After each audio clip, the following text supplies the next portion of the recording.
Hello everybody, this is TipTop MTG here today with another Magic the Gathering video. In today's video, I'm going to be breaking down all of the spoilers that came out today for Double Masters, today being July 27th. So what I'm going to do is I'm going to break down every card, tell you when it was last reprinted, and then talk about what it's currently going for on Card Kingdom in USD. So all prices you see in this video will be in USD and through Card Kingdom. So why don't we jump right into this? Starting off, we have Archangel of Thune. It's a 5-cost white creature angel, 3/4, flying lifelink, and whenever you gain life, put a counter on each creature you control. So, a very powerful card. It's being printed here at Mythic, and it was last reprinted in Iconic Masters, and it's going for about 20 bucks, so it is a pretty good reprint. Now, obviously, it's not as good as something worth like 50 in the Mythic slot, but in my opinion, $15 should probably be the least expensive Mythic, and so this is just slightly above that, so it's doing pretty good. I mean, a lot of the set is full of things that I would consider not acceptable for a product of this price, but at this point, it's fine. This one's slightly above what I would expect. Either way, next we have Abasin, Angel of Hope. It's a 8-cost, legendary creature angel, 8/8, with vigilance, flying, and indestructible, and it says other creatures you control have indestructible. It's going for about 40 bucks right now, and that's including, this is to buy the Double Masters version of it. Obviously, that's going to go down a little bit, but overall, it's doing, it's a pretty good reprint. It's worth a bunch. Sees a decent amount of play, so I think it was a good choice, and it again was reprinted last in Iconic Masters. Next we have the the box topper version of it, going for about $99.99, so, it's pretty good. I'm not a huge fan of the art. Some of the, box toppers like Cyclonic Rift, I'm like, yes, I love that much more than the original. This one I don't dislike, I just, compared to the original, I don't know how it stands up to it, but, $100 is still a lot of money, and that's not even the foil version, so yeah, if you get it from your VIP booster, that's probably a good pull. Next we have Stoneforge Mystic. It's a a 2-cost white creature core artificer, 1/2, and when it enters the battlefield, you search your library for equipment and put it into your hand, and then you can pay 2 and tap it to put an equipment from your hand onto the battlefield. So you get your favorite equipment, cheat it out. This is one of the more expensive rares in the set. I actually believe it may be the most expensive showcase rare that we've seen. I will be doing a video covering that at the end of all the spoilers, all the different top 10 most expensive box toppers, so keep an eye out for that. It's going for about 40 bucks, and was last reprinted in World Wake. This was actually leaked a little bit ago, and with it came the full art version, and this is going for about 70 bucks. I actually like this version. Pretty good. Next we have Brainstorm. This is about a 79-cent card, but it is a common, so really, 79 cents for a common's pretty high actually. But there is a box topper version, and that one's going for about 60 bucks. So in terms of the art, I'm not a huge fan. I know there are some people who will like this, kind of art, which is fine.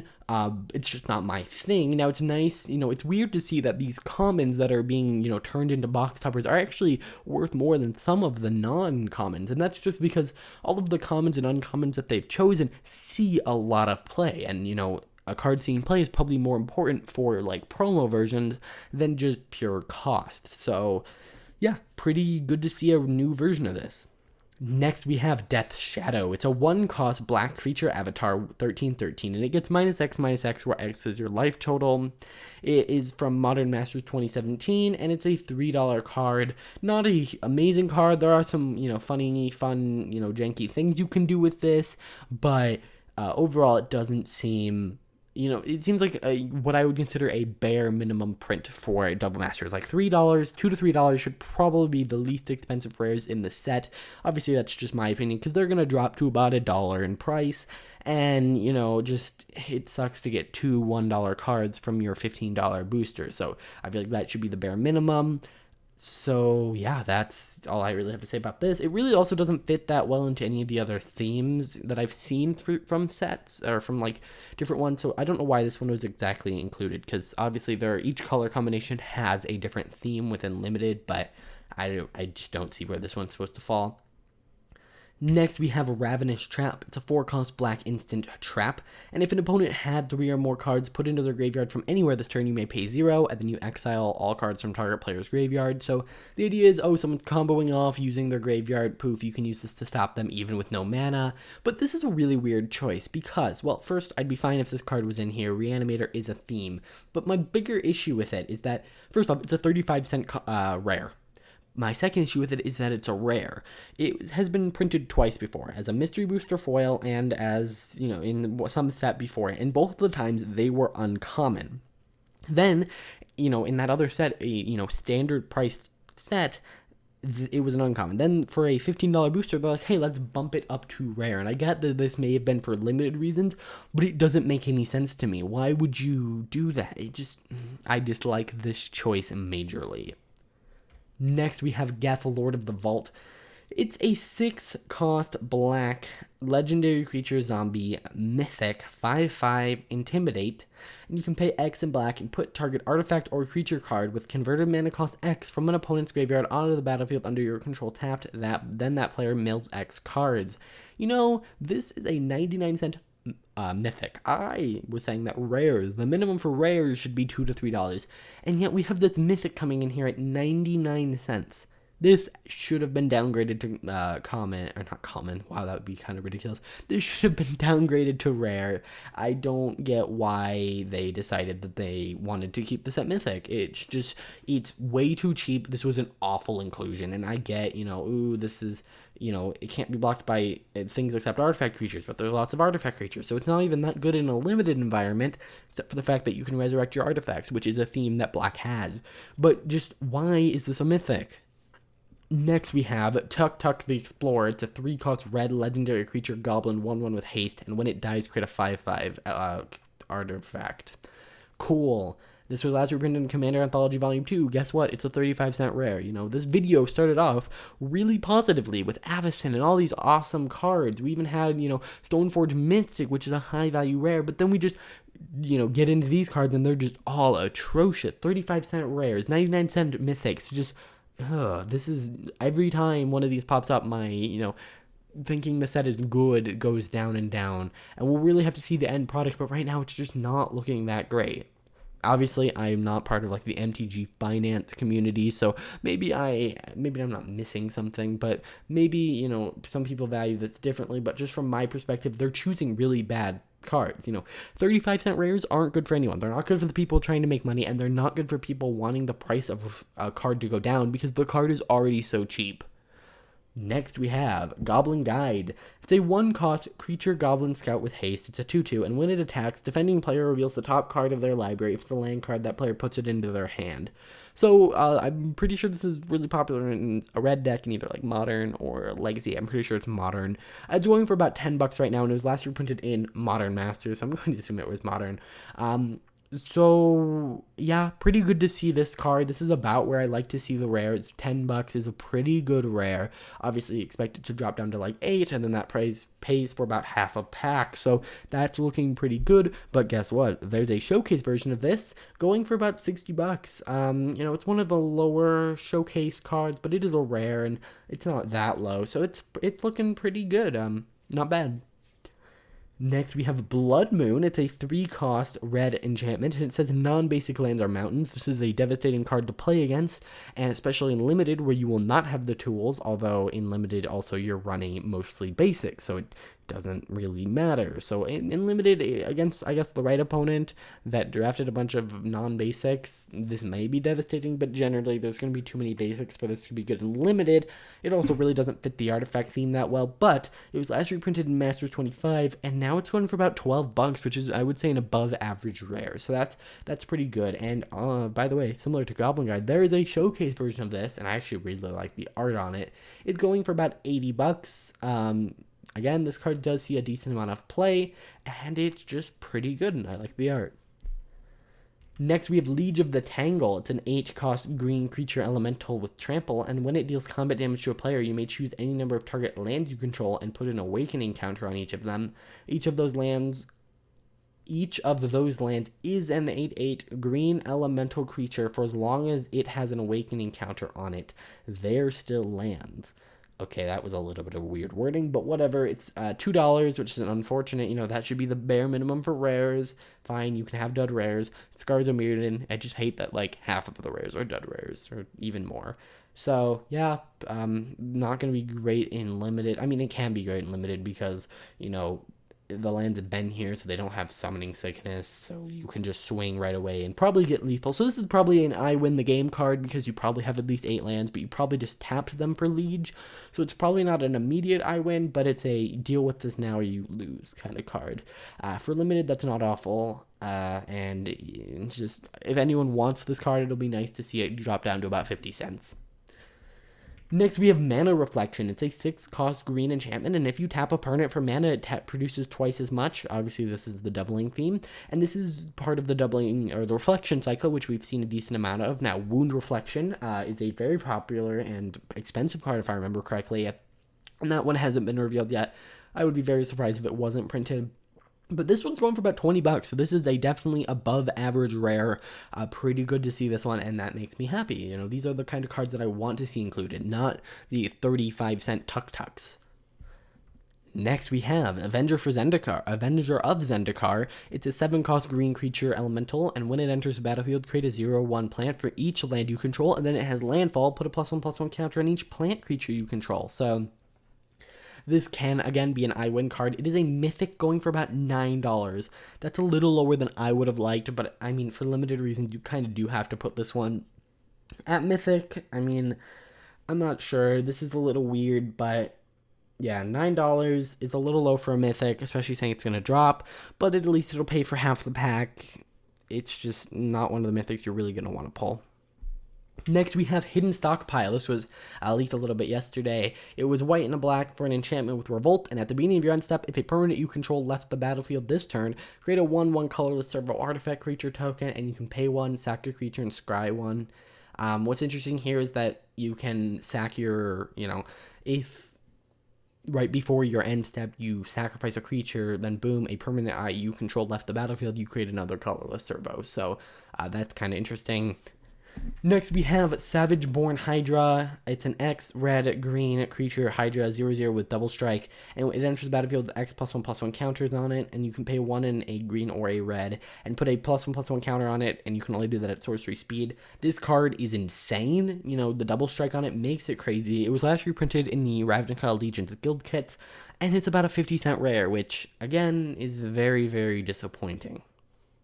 Next, we have Hana, Ship's Navigator. It's a 3-cost blue and white legendary creature, human artificer 1/2, and you can pay 1 white blue and tap and return target artifact or enchantment card from your graveyard to your hand. Just really good in an artifact base set. It was last reprinted in Master 25. Again, it is on the lower end of the spectrum. It does see new art though, which is pretty cool. So it'll be interesting to see where this one lands, especially with the new art. Next, we have Vishkal, Blood Arbiter. It's a 4 white, black, so it's a 7-cost legendary creature vampire 5/5 with flying and lifelink, and you can sack a creature and put X +1/+1 counters on it, where its X is its power, where X is the sacrifice creature's power. And then you can remove all +1/+1 counters on it, and target creature gets -1/-1 until end of turn for each +1/+1 counter removed this way. So it's kind of a, you're going to swing, maybe they don't block him, you sack all your creatures, win the game. But they can kind of see that coming. So what's more likely is, maybe you sack something, you sack a 2-cost, and then it had 2 power, and then you remove all those counters to then kill something. So it kind of lets you just throw your creatures at your opponent's stuff, which is kind of cool. But for 7, it's a little bit expensive. It's a $5 card, so it's a little bit below average, or what I consider should be average, but it's not an awful inclusion. It'll bring that price down for people who want to see the card be cheaper. Next, we have Send Triplets. It's a 5-cost white, blue, black legendary artifact creature human wizard 3/3, and at the beginning of your upkeep, choose target opponent. This turn, that player can't cast spells or activate abilities and plays with their hand revealed. You may play lands and cast spells from that player's hand this turn. So just a very hated commander. It's both nice and not nice to see a reprint, just to see the price drive down. First time in the legendary frame. It's a $15 card, right around where you want it to be. I said that mythics should be bare minimum $15, and so I would consider this to be a bare minimum mythic, in my opinion. Last time it was seen was Mystery Booster Foil, so it's been a while since we've seen one in non-foil. Next we have Basalt Monolith. This is a 3-cost artifact, and it doesn't untap during your untap step, but you can tap it for 3 colorless, and you can pay 3 to untap it. So, I mean, yeah, pretty good in an artifact-based set. It's going to ramp you like crazy. If you have ways to untap artifacts, you can generate a ton of mana. And it's a $4 card, last reprinted in Commander Anthology Volume 2. Very awesome choice for an uncommon card. Yes, this card is worth more than a lot of the rares we talked about today, which is very disappointing. Although it does see a lot of play, which is why that's the case.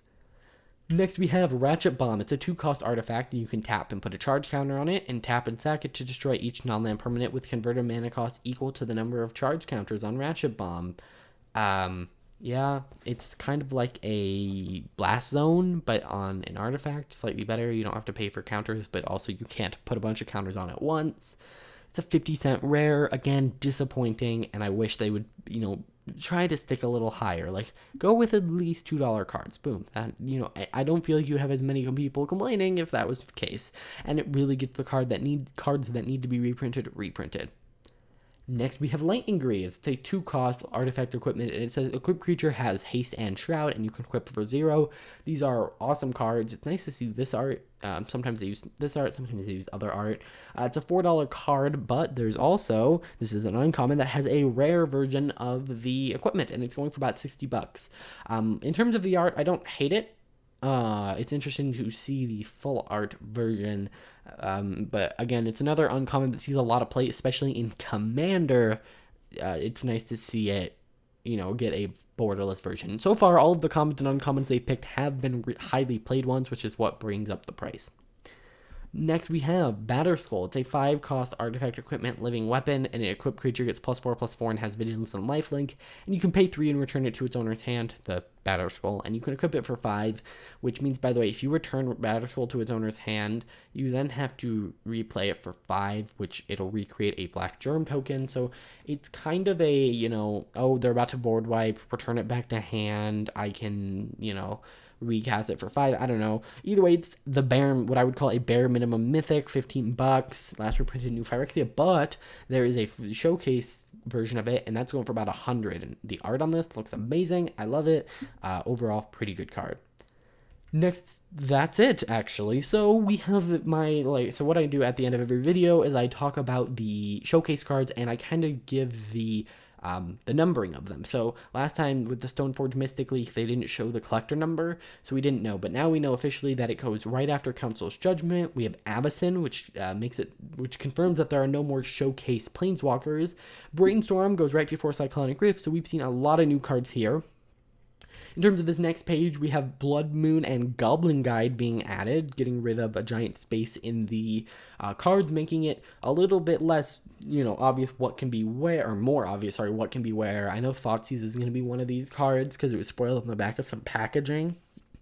And then next we have this page, which has Batterskull and Lightning Greaves added to it, which means now we know this entire page, which, by the way, if there is a card you're thinking of and it doesn't fit in between 2 cards, it will not be a showcase card. So, for instance, if there is a colorless artifact that starts with B, A, and then maybe a Z, I don't know, something, it cannot be a showcase card because it doesn't fit, because there's no space in between Batterskull and Blightsteel Colossus. And then here's the last one. There are still 3 swords that are most likely going to be revealed. Sword of Light and Shadow has basically been confirmed because of the naming convention. Something between Sword of Fire and Ice and Sword of War and Peace. So it has to be Sword of something. But it's most likely that all 5 of the swords are seeing or not all 5, but these 5 swords are seeing a reprint. Alrighty guys, that's going to do it for this video. I hope you enjoyed. If you did, please hit that like button. Let me know what you guys think about all the spoilers in the comments down below, and I'll see you in the next one. Bye.